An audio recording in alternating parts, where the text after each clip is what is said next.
Hi everyone, it's Joel on the Stay Hungry podcast. I'm going to be talking to you today about using podcasts to build your profile, and I've got an awesome guest for you. I'll let him introduce himself in just a sec.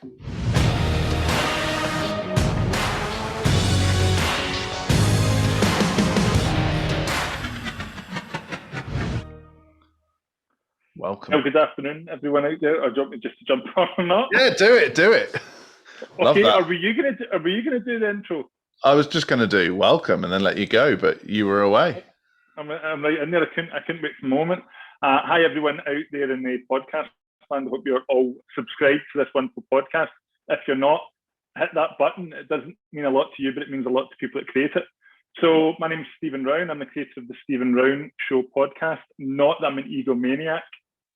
Just I thought, well, if you're going to brand something, brand it for yourself. I've created over 50 episodes. So I've had guests from all around the world. I've travelled to some of the most dangerous parts of the UK, including Glasgow, which is where I'm from. But no, I've travelled all around with it. I've interviewed guests in America, interviewed guests in Los Angeles, and that was physically.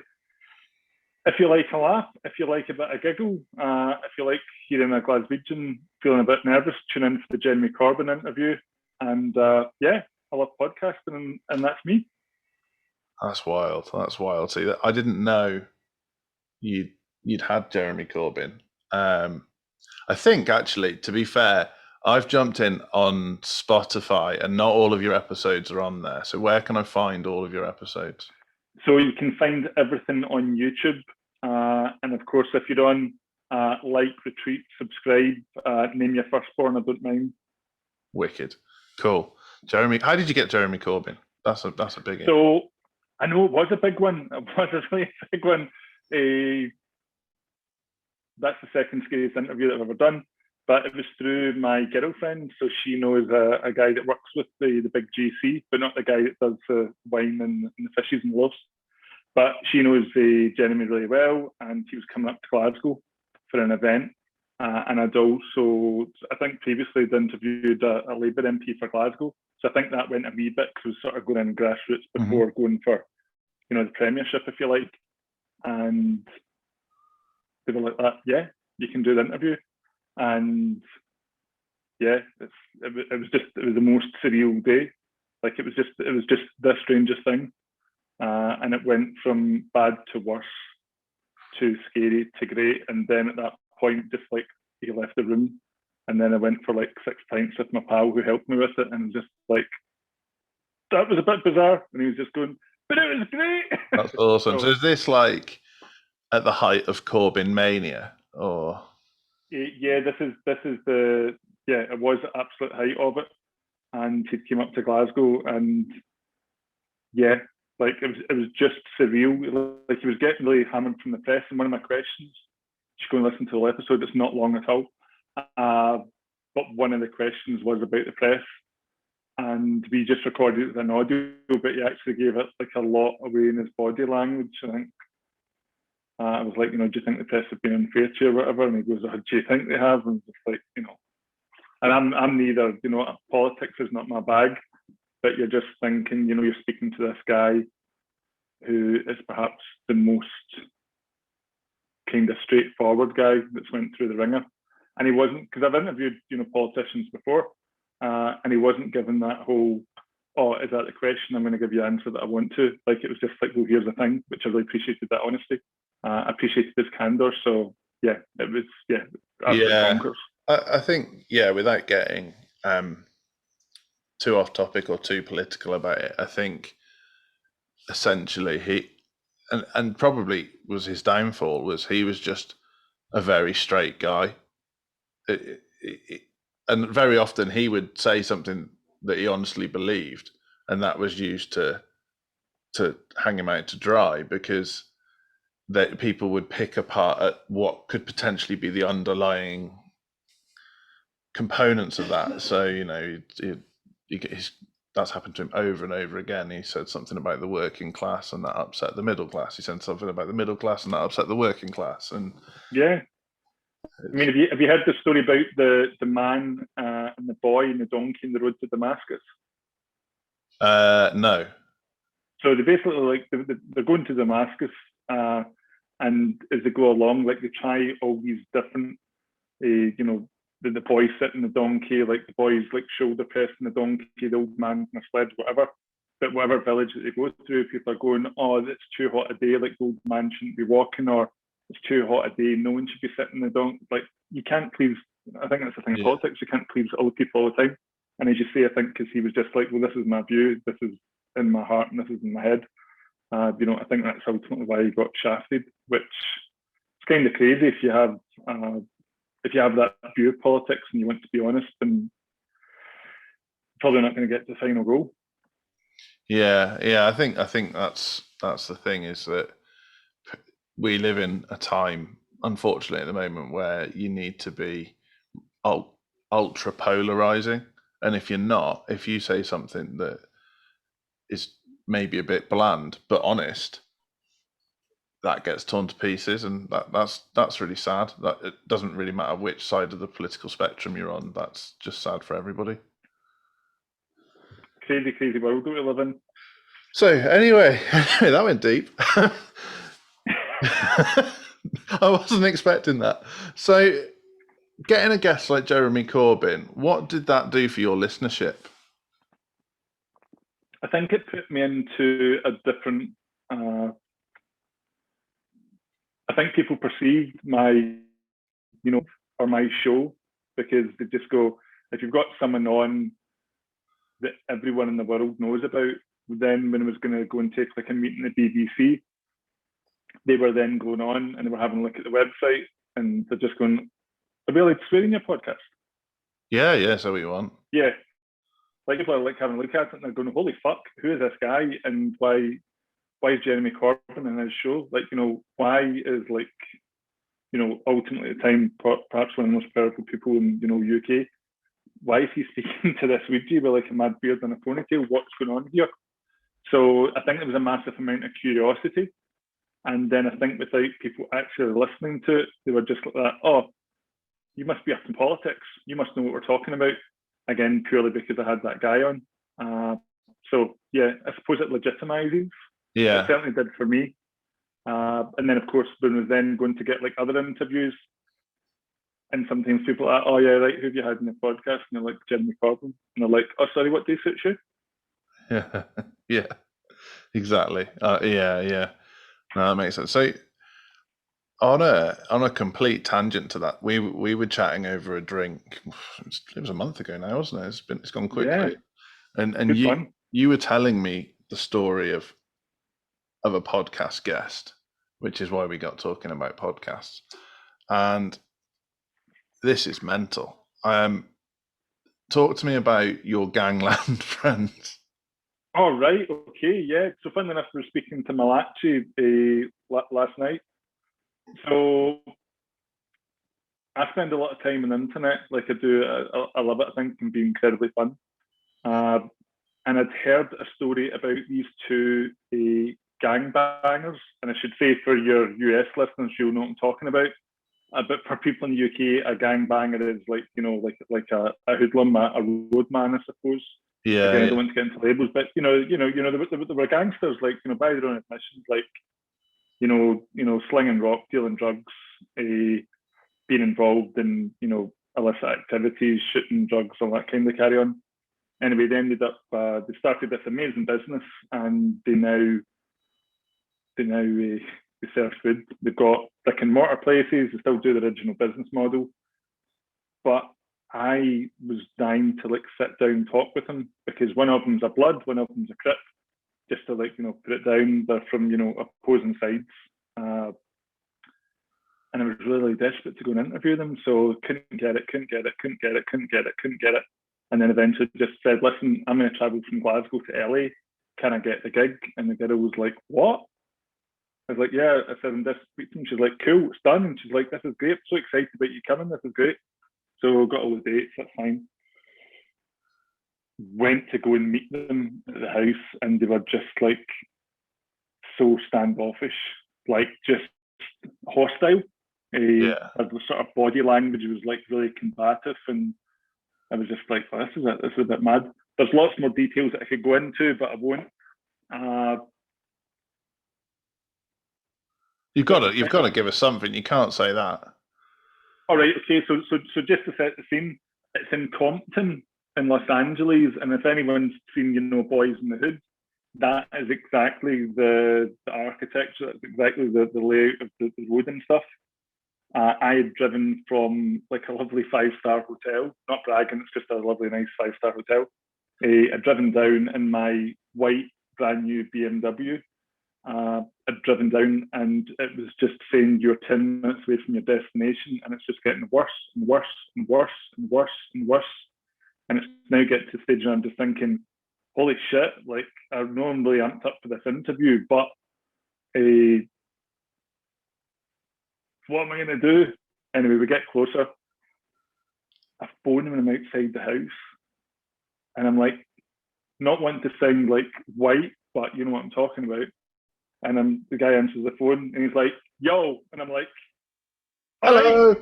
Anyway, so the guy's like that, where you at? And I'm like, oh, I'm outside the front of the house. And he's like that, I'll come and get you. So at that point, the boy comes out, flip-flops, white socks, basketball shorts, white vest, gold chain. And he's like, what are you doing? I'm like, that. I'm just waiting. He's like, come on then. So we go through the back of the house. I've been drinking coffee and water because I'm really nervous, right? And then I was like, listen, before we start, I said, like, is a toilet something I can use? And then the guy goes, what do you need? And I'm like, oh, this must be a language barrier because I'm Scottish. I was like, I need to go to the toilet. And he goes, yeah, but what? And I was like, oh, a number one. And he's like, oh, we just use the lane out the back. So I'm just thinking, is this some sort of mind trick here? He's like saying, like, you can't go inside the house. And I was like, yeah, is that thing? And he goes, yeah, just go out the lane at the back. So now I'm going out in the lane at the back, like, causing like, a bit of a kerfuffle or whatever. And then I'm thinking, someone's going to go past and see this, like, big white geezer, like, relieving himself. This is not going to go down too well. But as it is, come back in, no one's like said anything, getting the gear set up, getting the microphones and everything out. And yeah, the guys are like sort of really combative, like just giving a bit of a look every so often. So we go to sit down, I'm sort of ready to start the interview, and then he sort of leans forward and he goes, so you have gangs where you come from? And I'm like, oh yeah, I said, gang culture's quite big. He's like, all right, what kind of guns do you use?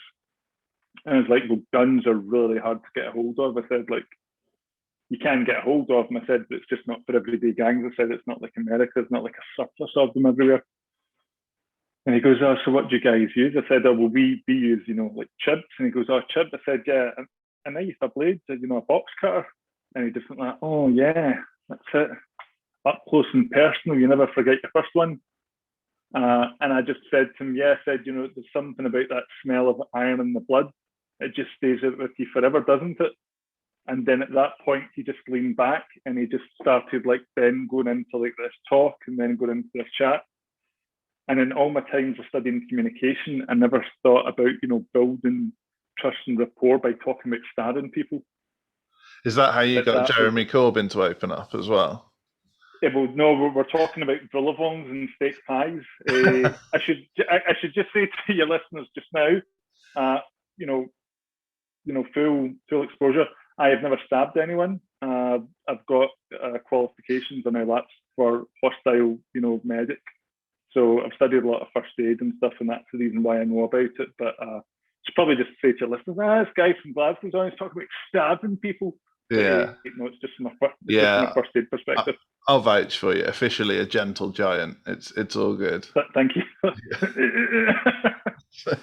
No, so I mean, that's obviously a huge contrast to doing a podcast with Jeremy Corbyn, but equally, I imagine that brought you listeners you never thought you would be exposed to. What I will say, two of them are actually closely linked, and this is from about getting from your comfort zone. When the Jeremy Corbyn thing was like going sideways, and it went sideways multiple times, so I was sitting there and I was really nervous. Like I'm talking like I was literally like at the armpits, just like bleaking like mad. And my friend that was there with me, he goes, how nervous are you about this? And I was like, I'm so nervous. I said, I can't mentally get a hold of it. And he said, do you remember that time you're in Compton? And I was just like that, let's go. And that was the thing. After that, I was just like, no matter how bad a business situation is, or no matter how bad like an interview is going to be, there's no way that it's going to be as front loaded, and danger anxiety as the one that Trap Kitchen was. And the boys from Trap Kitchen were brand new. And as I say, I spoke to them last night. I probably speak to them about once a quarter. See, I didn't realise it was Trap Kitchen. I don't think I knew that. But a lot of our listeners will know Trap Kitchen because they've been copied in the UK now. Like those boxes full of like amazing food, and it comes like ready divided, and you'll get like fried chicken, mashed potato, and so how did they? Yeah. This is nothing to do with using podcasts to build your profile, but how do you jump from? How do you jump from shooting people to serving them Tupperware? How did I get the interview round to that, or how did they get round to that? Both. It's just interesting. Okay, well, I thought it was a really interesting story to me because we've all got a background which we grew up in, right? Whether you grew up in your mansion or whether you grew up in your housing scheme or whatever, like we've all got challenges that we're faced with. It's more convenient and it's easier to go with the flow and decide that your destiny is going to be shaped.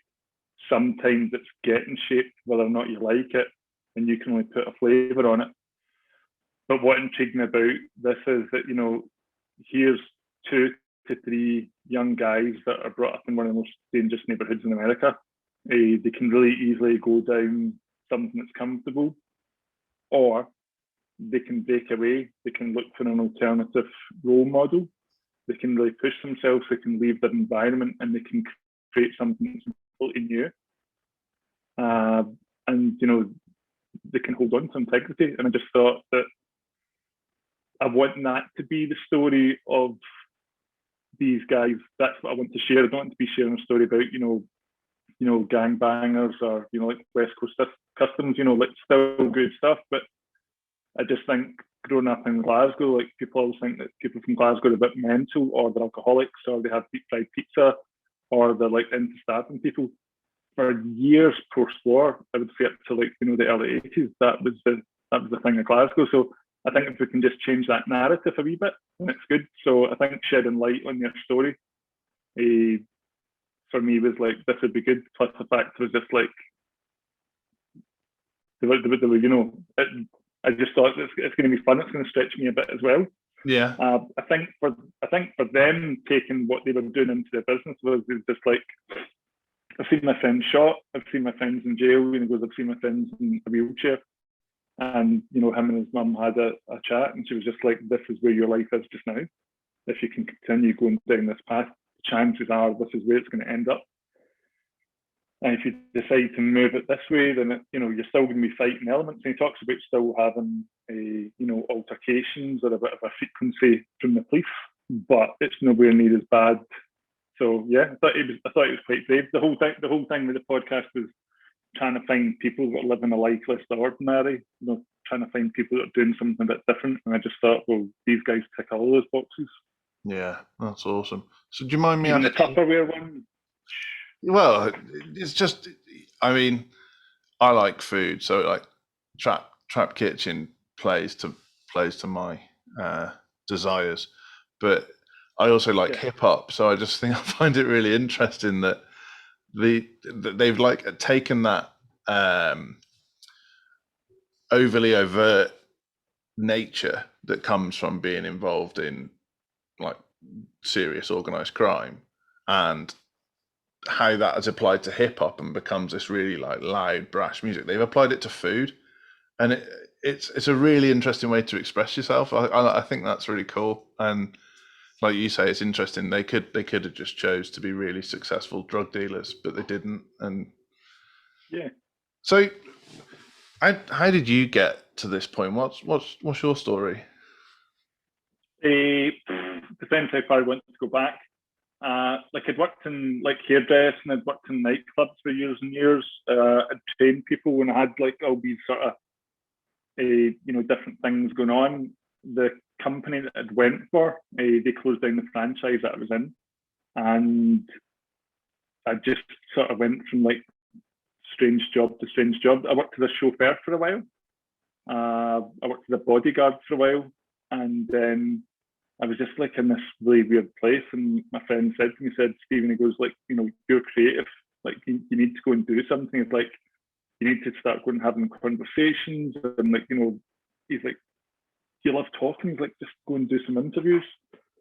So I had been thinking about it for a period of time, and then he was just like, just do four, like do four, like four conversations is like, you might really like it. And then that was it, like just, one and then two and then three and then four. And it's like, this is great. You can phone people up, tell them you're a podcaster, and you can have a conversation with somebody that you possibly are never going to meet unless you are, like, for whatever reason, in the physical same place at the same time. And it just got to that stage. It was just like, this is great. Like, I don't know if you know the cyclist Mark Beaumont. Yeah. Yeah, so I remember watching Mark Beaumont when he was doing this cycling around the world thing. This is going back years, maybe 20 years. And I remember watching that and thinking, oh my God, like I've got so many questions I would like to ask that guy. I would love to sit down and talk to him. Fast forward a number of years later, it was at a TEDx event, and he was there, and it was the same guy. And I was like, oh my God, I've got all these questions I want to ask this guy. And then I sent him an email saying, listen, I really want to sit down and ask you some questions. And talk about you and cycling and life and goal setting and pursuing this thing that's outside the realm of what everyone else is doing. And it was like, cool. And I was at this luxury 5-star hotel in Aberfoyle, and we're sitting down. It's like this guy from the television show from years and years ago. I've got my microphone, I've got my task cam, and the two of us are just like sitting down talking. And I was just like, this is magical. This is amazing. This is awesome. So, and it's a pure conversation. It's not like he's trying to sell me something. It's just like, do you want to have a conversation? Yes. Do I want to have a conversation? Yes. Let's talk. And there is, this being a podcast yourself, but there's a point where you're having a conversation with someone and it's just like a flow of like information, and there's something like really magnetic about it. And it's just like, if you've done your research and they're in the mood for it, like you just get something that's more than people having a conversation. I personally think it's magical. Yeah, I think I really enjoy that.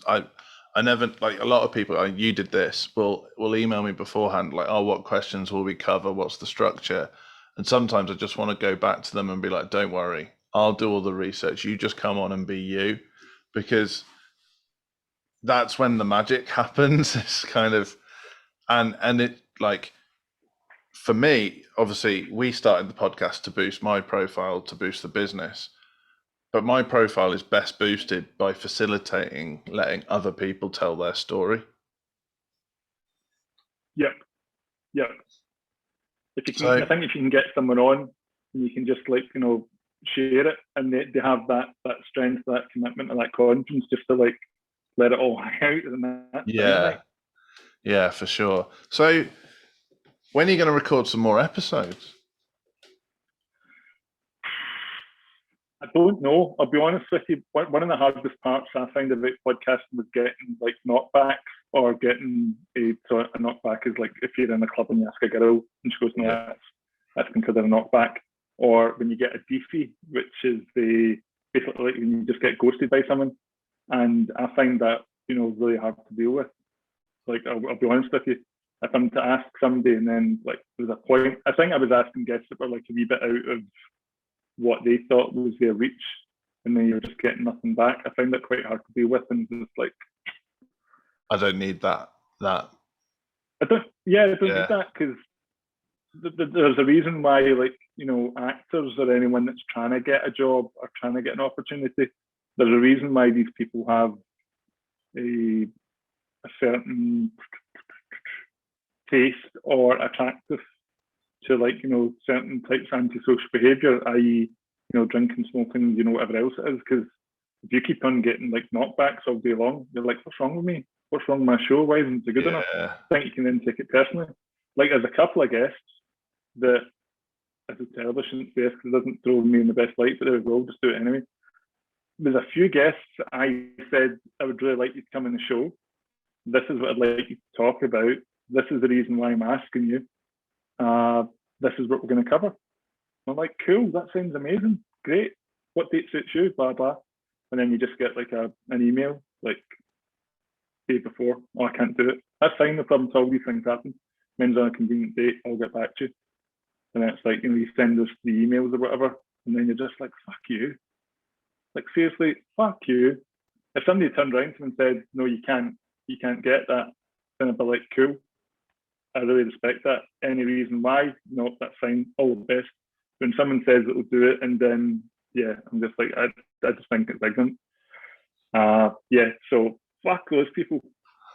So I suppose to answer your question, I would, you know what I'm talking about though? It's like, you said somebody will do it, and then like it's not on. It's the same in business. Most of our listeners are business owners, and I hate that game people play of they know what the product is, they know how much it is, and then they're like, oh, can you just pop it in an email? I'm like, just tell the truth. Just admit that you're not brave enough to say no now. Or admit that, we talked about this before, this is a shit thing to say, but I'm saying it anyway. Admit that your wife's got you by the balls and so you don't have permission to spend that money. Or admit that your husband won't let you spend that money. Or admit that you'd rather spend it on a pedigree dog than invest in your future. But don't make me waste my time writing a proposal and chasing it if you're always going to say no in the first place. Oh, yeah, if someone I think it's because people go like, when you say no, they might just go, oh, well then a mind game or like sales is going to start. Someone says no, I'm like, cool. Is it us or is it you? And then to say, is it like it's you? And I'm like, cool. Is there something I've not explained? Do you feel it's not right for you? Like, do you want to revisit it? But yeah, it's just crap behaviour. So I would like to go back and record some more, but it's just like it takes so much input. Like it takes a huge amount of input. And I think I would only go back to it if I could outline like 35 guests. Okay. Oh, that's big. Yeah. Yeah. Well, I did have this magic thing of like I want to get it up to 100 before I wrap it. So I would like to get like another 35. And it sounds terrible. Like, oh, I've interviewed so many people. There's no one that I really want to talk to that much. Of course, there's people that I want to talk to, but. Yeah, I think when life spills back up to normal, then I really would, because there are certain people that I would like to talk to, but I think at this stage you'd possibly have to choose a niche and stick to it, because if you're trying to grow like 35 different niches or even 10 or even more than 3, then you're in trouble. So I think I would need to niche down and just go, right, these are the 3. But then sometimes I just go, well, these would be the 3 niches, but holy shit, that guy's been doing a better job for me in the last 10 years, and his contacts are amazing, and his full-time day job is aligned with that. So I think at this stage, don't know, it's a bit of a Rubik's Cube. Yeah. For all you listeners under the age of 25, you'll know what that is. A Rubik's Cube, but surely they've come back around by now. They're retro now, You can get them in a t-shirt. Oh, God. Well, I mean, what did I see that was retro the other day and it's upset me? Oh, Power Rangers protein mix. Really? Yeah, it was My Protein. I've got a Power Ranger. You like a lot of people, rather than having the shakes now, they have like the cordial ones My Protein have a Power Rangers one, and it's like their retro range. I was like, oh. No. Do we really need retro range, like, power drinks? Is that a thing? I don't know. When I think about it now, I think it's, well, I drink Sneak, actually, the energy drink, which is like a sugar-free energy drink. And they do a Bubblegum Millions retro one. And I'm pretty into that. I think there's something, like all our staff ask me what millions are, but it makes me feel cool. So. You're already cool. You don't need staff to like you feel that. So our podcast is called Stay Hungry, and the honest reason I invited you on is I knew that in order to get a guest on your podcast, you flew to LA, which is a pretty strong example of being hungry for it. What would be your one tip for listeners? I mean, it doesn't have to be podcast related, but just listeners that are looking to progress, to stay hungry. What would be your number one tip? Okay. Number one tip is that wherever you are in life right now, like I think there's a thing of people comparing like themselves right now to where someone is 5 or even 10 years down the line. And pardon my French, I think that's fucking dangerous. It's also a bit on the stupid side. I am aware of the concept of modelling someone that's went before you. Tony Robbins and many other people have spoken about it more eloquently than I will. But I would just say, don't say I'm going to make £2 million this year if the most you've ever made is like 35, because all you're going to do is like make this ladder that's impossible to climb. It's going to be really windy. It's going to be covered in grease. It's going to be riddled with rust. It's going to be falling down, and there's definitely going to be some, detritus falling from above. So, yeah, I'm all for people having big goals. I think it's like really important, but just if you do want to do 2 million, say, okay, we'll do 2 million in, year 3. I'll do like, 1 in year 2 and be prepared to move those goalposts, because I think sometimes people can just be like, right, it's a goal set in stone. Like, this is the only thing that's happened. Choose something 5 years, work it back. Here's what I need to do by year 4, 3, 2, 1. Here's what I'm going to have to do, like, in the first, second, third, fourth quarter. What is going to be the things that is going to turn that for me on a daily and a weekly? So I think sometimes people just go, yeah, I'm going to get that. And then it's just like, then they can't start the momentum because they don't have anything going. So my thing would be, goals, lots of goals, keep them small, and then, break them out into something larger. Nice. Yeah, I fully agree with that. We've just done our team vision meeting today, actually, which is exactly what you just described. There is some big, scary goals at the end of it, but you've got to break it down into its constituent parts and make it all attainable, because if you just go on Instagram and go for instant gratification and you think that person stood there with a Lamborghini, started that way, it's a quick way to make yourself feel shit. Yeah, I mean, it's strange. I worked as an actor for a period of time, and everyone at drama school wants to be the next Robert De Niro. Like, yeah, cool. Like, but Robert De Niro wasn't Robert De Niro. Yeah. Like, he was just some guy that, started out, but people always want to compare it this thing to, well, I want this money and I want this car or whatever. That money and that car's nice, but goddamn, they've all got to get paid for, And I just think sometimes people have like, the end goal or the rewards, as opposed to like the process and how they're going to get there. The journey, yeah. It's huge. It like, you can become so materialistic, and I don't mean like necessarily cars or watches, but so like focused on that. I'm going to make £1 million or £10 million, or I'm going to have this house, or I'm going to be able to retire at 50, that you slog your way to it and then maybe or maybe not reach it.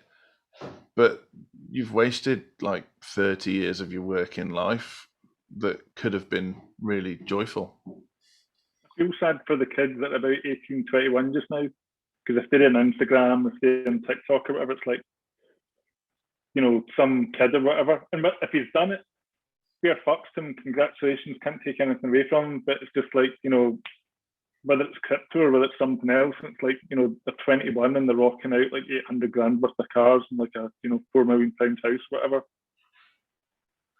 And if that's in delayed completion, and if that's like a finance, but again, still, it's your choice, mate, it's your life.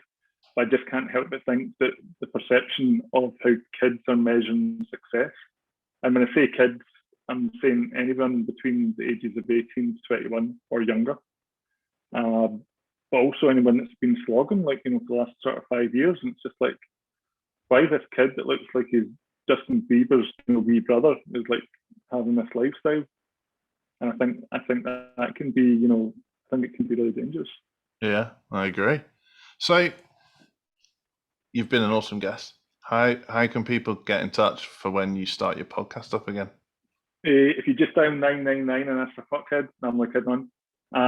So if you just go to YouTube, if you type in StephenRowanShow.com, and then it'll be in there, and there's lots of stuff. So that's where you'll be able to find me. By all means, reply to comments. I always get back to people if you send me a message. If you go to the podcast show, www.stephenrowan, should you really say www? But anyway, if you go to www.stephenrowanshow.com, then there's a contact thing in there. So if you want to send me money in Venmo, if you want to buy me crypto, should stop cracking the jokes. If there's a question that you want answered, then please feel free to contact me. And although, you know, the answer might not be the best, certainly don't take any financial advice. But yeah, I'll always get back to someone. Awesome. And finally, and I ask this to all guests, what's your favourite film and why? My favourite film is The Goonies. And no, I know that we got on so well to this point. Okay, well, what I'm going to say is The Goonies is my favourite film for a certain reason. But I mean, I could you and I could honestly talk about films all day long, like seriously all day long. I love films. IMDb is the second most visited site on my phone because I can't stop watching films. I mean, I could tell you that The Stand By Me, I could tell you it's Biloxi Blues, I could tell you it's Platoon. Like, there's so many films, and I love this question. However, I think there's got to be, what's your favourite animated film? Like, what's your favourite kids film? Like, what's your favourite horror film? Now we're talking. What's your favourite war film? What's your favourite animated film? I have to say it's Up. Cool. Is it because Kevin? I just think any film that can get you to dial right into your emotions within the first 15 or 20 minutes. Would it be really inappropriate to do a Kevin impression on the podcast? If you can do one, then go for it. It's like or something. That's his noise, right? That is nice. That's pretty good. And Kevin is a bird. I can't remember what bird he is. He's a snark. Endangered bird, yeah. Yeah, he's got it's a really common bird, but they think he's a whatever it is. Yeah. But I think that film, because you've got the beautiful love story, and then sadly, there's that loss. I remember watching it in the flight back from Dubai. Yeah. We've been on this amazing holiday, and we're sitting in the plane, and my girlfriend's sitting next to me. She's watching this comedy, and then I'm just pure grabbing her hands, crying my eyes out. And she's like, "Are you all right?" I'm like, "Yeah, it's just really good." This cartoon's brutal. Yeah, so I would say that's my favourite animated film. Nice. That's okay. I'm gonna have to get you on another. What's your favourite 80s film? I would have to say The Breakfast Club, because I think there's something really, again, really beautiful about that film, because it's not just your typical jocks and weirdos, although they are themes that are pulled out, but it's just about the vulnerability of people, and at that special age, who they are, who they want to be, who society thinks they should be. That wrestling point in between trying to discover themselves. And again, I remember watching that film. I think it was BBC Two. It's probably 11 o'clock at night, and just that point, where Judd Nelson, points his fist and walks away, and then Simple Minds comes up, and I was just like, awesome. So I didn't mean to hate on the Goonies quite as hard as I did, but it's like that one kids film I never got on board with, and then I think I saw it too late in life, and when I watched it, I was like, "Oh, this isn't hitting."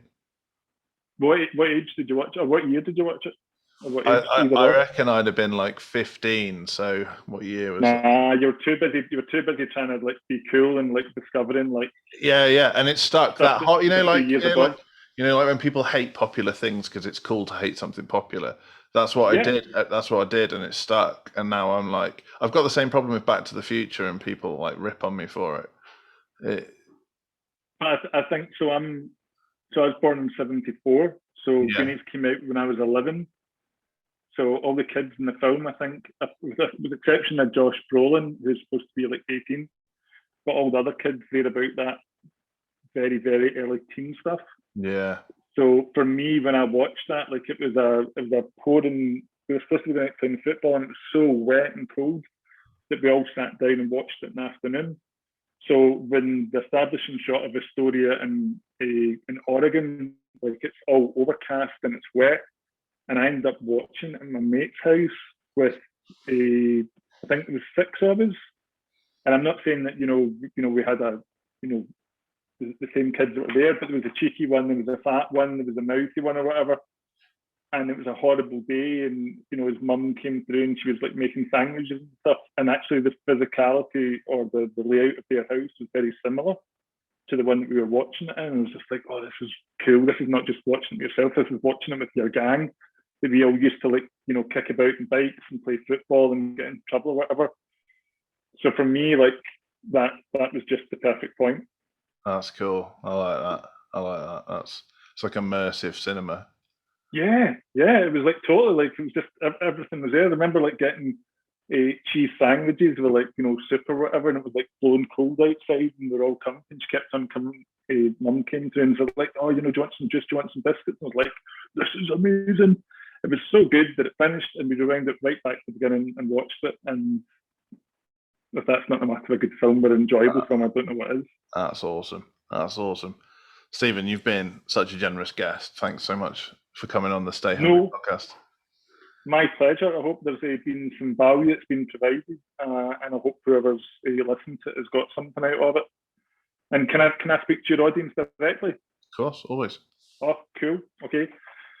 So if you're listening to this podcast, the chances are that you're striving for a better life, that you're trying to learn new stuff, and you're trying to make your life a little bit better.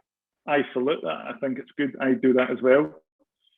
But what I would say is that there may well be times in your life when you're hit with setbacks, and always be kind to yourself and always be kind in your own thoughts.